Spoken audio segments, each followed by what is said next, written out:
जय श्री राम। मीन राशि के जातकों, शनिदेव वक्री हो रहे हैं। 26 जुलाई 2026 को शनि वक्री होकर अब लगभग 138 140 दिनों तक वो वक्री अवस्था में रहेंगे। वक्री अवस्था का मतलब है ग्रह का ये अपना एक स्वभाव है। हर ग्रह का अपना एक स्वभाव है, उसके हिसाब से वो वक्री होता है, जिसमें विशेष भूमिका सूर्य की होती है कि सूर्य से जितनी दूर ग्रह होंगे उतना स्वस्थ और अच्छा महसूस करेंगे।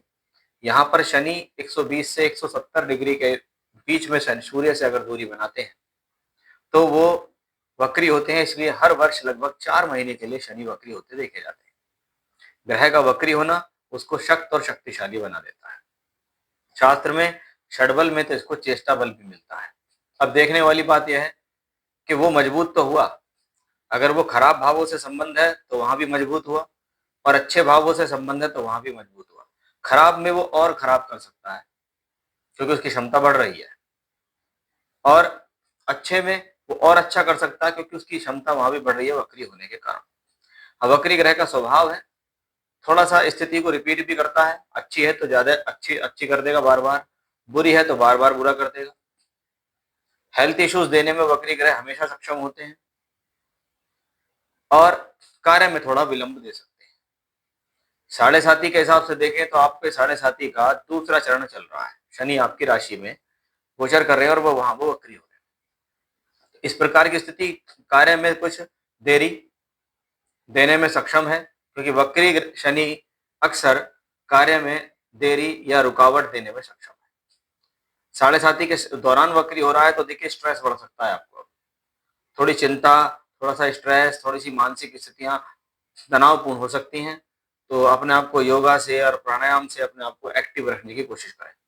ऐसी स्थिति में आपसे कुछ ज्यादा मेहनत होने वाली है, सामान्य से अधिक मेहनत करने की स्थितियां लगती हैं, लेकिन फल अल्टीमेटली मिलेगा, लेकिन कुछ रुकावट, कुछ विलंब के साथ। पुरानी योजनाओं के हिसाब से अगर देखें तो यह समय नई शुरुआत के बजाय पुराने अधूरे कार्यों को पूरा करने का है। यानी दौरान कुछ नया ना करके कुछ पुराना कार्य है उसी पर ज्यादा एक्टिव होइए, उसी पर ज्यादा मेहनत कीजिए, उसी पर ज्यादा फोकस बनाइए। पिछले समय में कोई गलती है आपकी तो उसको दोहराने से बचिए। वो गलती सामने आती है तो उसे एक्सेप्ट करके उसको आगे बढ़ाइए कि ठीक है, हाँ गलती हो गई, आगे से ऐसा नहीं होगा। उसको सुधारिए, सुधारने से ही आपका बेहतर होगा। जितनी ज्यादा अनुशासन आपके जीवन में रहेगा, शॉर्टकट से बचना होगा, जल्दबाजी से बचना होगा, अनुशासन की स्थितियों में बने रहेंगे, तभी ये स्थितियां आपके लिए बहुत बेहतर हो सकती है। क्योंकि देखिए ग्रह साढ़े साथी भी देता है, ग्रह राशि से 12वें घर का मालिक भी है, और वो ग्रह वक्री भी है। इसलिए चुनौतियां तो आएंगी, स्ट्रगल तो होगा, लेकिन शनि को कहते हैं ना न्याय के देवता, कि मैंने वर्क किया, मैंने कर्म किया, ईमानदारी से अनुशासन से किया, तो वो ग्रह हमें उस हिसाब से रिजल्ट देता है। वक्री शनि में वो आपकी परीक्षा पूरी ईमानदारी से लेते हैं, और ईमानदारी से परीक्षा अगर आपने दी है तो वो आपके लिए और ज्यादा बेहतर स्थिति हो जाती है।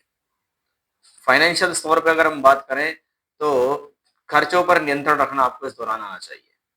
ये स्थिति आपके खर्च को अनियंत्रित कर सकती है। बहुत बार सेविंग्स का खर्च होना, बिना वजह के कार्यों में आपका पैसा खर्च होना भी इस दौरान देखा जाता है। इसलिए जोखिम नहीं लेना। कोई बड़ा खर्चा आए उसको बिल्कुल बैलेंस करो कि भी कम से कम में कहाँ कैसे काम चल सकता है। निवेश करने में बचें, कि पैसे का जो निवेश है उसको बहुत सोच समझ कर करें कि कितना जरूरी है, कितना करना चाहिए, कहीं ये पैसा डूब गया या फंस गया तो मेरा क्या होगा। ये सब बातें सोच कर ही आपको आगे बढ़ना चाहिए। क्योंकि ऐसी स्थिति में अगर आपका पिछले समय में कोई पैसा रुक गया या फंस गया है तो उसके फिर से रुकने या फंसने की संभावना बढ़ जाएगी। तो बी केयरफुल, अपने फाइनेंस को बहुत सजो के आपको रखने की जरूरत है, और बजट के साथ भी चलना है। इसलिए निर्णय वो लेना जो आपको अभी भी और आने वाले भविष्य में आपके ऊपर ज्यादा बड़ी परेशानी या समस्या ना बना। स्वास्थ्य के तौर पर देखें तो मैंने शुरू में ही कहा, क्योंकि साढ़े साथी के दौरान शनि वक्री हो रहा है तो मानसिक चिंता तो होगी, मानसिक भारीपन होगा, शरीर में चिंता होगी, अनिद्रा का सामना करना पड़ सकता है, थका हुआ महसूस करना, एनर्जी का कम होना, कंफ्यूजन होना, कोई पुरानी बीमारी है वो उजागर होकर सामने आ गई, पैरों के दर्द, हड्डियों के दर्द, दांतों के रोग, जॉइंट्स पेन, वात रोग, ये आपको परेशान कर सकते हैं। अगर ऐसे में आपको ये रोग हैं तो बढ़ सकता है। इसलिए, और नहीं है तो थोड़ा लाइफस्टाइल पर ध्यान रखो, व्यायाम करो, योगा करो, प्राणायाम करो, काम करो। जितना फोकस उस पर लगाओगे उतना इन चीजों से बचे रहोगे। पारिवारिक और वैवाहिक संबंधों के हिसाब से देखें तो संबंधों में गंभीरता का यह समय है।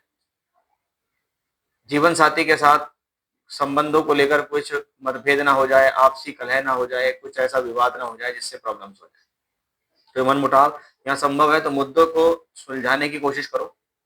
जिम्मेदारियों का बोझ आता है, हर व्यक्ति विशेष पे होता है, किसी पे कम किसी पे ज्यादा होता है, लेकिन व्यक्ति को पेशेंस रहना चाहिए, पेशेंस के साथ लड़ना चाहिए, उसका विशेष तौर पर ध्यान रखें। खास तौर पर ऐसे समय में बहुत बार परिवार में कोई बुजुर्ग या पिता की स्वास्थ्य को लेकर भी चिंता बन सकती है, उनका भी ध्यान है। यानी आपके लिए एक चैलेंजिंग समय है वक्री शनि का, क्योंकि साढ़े साथी भी है, आपकी राशि में ही है, चंद्रमा के ऊपर ही है और वक्री भी हो गया है, और द्वादशेश भी है। अब द्वादश भाव हमेशा से खर्च और नुकसान का है, इसलिए वो चिंता बढ़ा सकता है। ऐसी स्थिति में योगा करना और प्राणायाम करना बहुत बढ़िया है। जितना मेडिटेशन और एक्सरसाइज आप करेंगे अपने जीवन में, उतना ही आपको शांति मिलेगी। अब एस्ट्रोलॉजिकल रेमेडी की बात करें, उपायों की बात करें अगर हम, तो भी ऐसी स्थिति को कैसे बचे, क्योंकि शनि आपकी राशि से बैठकर दशम भाव को भी दृष्टि देते हैं। यानी कर्म तो होगा, लेकिन कर्म के प्रति चैलेंजेस बढ़े रहेंगे लगातार, आपको थोड़ा सा कमर कस के लड़ना पड़ेगा। अब शनि की साढ़े साथी के साथ आप इस दौर में हैं, तो भाई देखिए, रोजाना सुबह को उठिए, नहाइए धोइए, हनुमान अष्टक, बजरंग बाण और हनुमान चालीसा, ये 3 पाठ रोजाना करो सुबह के समय। उसके बाद अपना काम करो, फिर रात के समय सूर्यास्त के बाद काले या नीले कपड़े पे बैठकर सरसों के तेल का दिया जला के घर में ओम शम शनश्चराय नमः इस मंत्र की माला का जाप करें। और बेटर बॉडी अच्छा चाहिए आपको, तो शनिवार की शाम को चमेली के तेल का दीपक जलाकर सुंदर कांड का पाठ भी आप कर सकते हैं। ये रेमेडी कर लो, पहले दिन से ही अपने जीवन में अपना लो, शनि के साढ़े साथी में भी आराम मिलेगा, और शनि देव के वक्री होने के जो नकारात्मक फल है उनसे भी आप बचे रहेंगे। जय श्री राम।